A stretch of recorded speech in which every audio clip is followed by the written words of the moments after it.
Yeah, this is a huge flower, huge orange flower.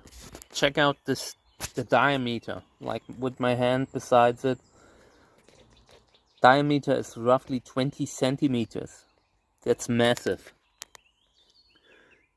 And this is from a cross between Flying Saucer and Cantora. Yeah, huge flowers by breeder Reinhard Liske. One of the older hybrids.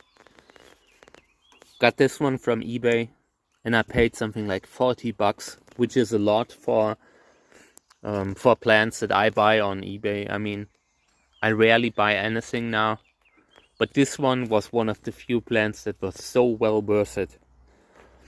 The flowers are terrific, absolutely beautiful.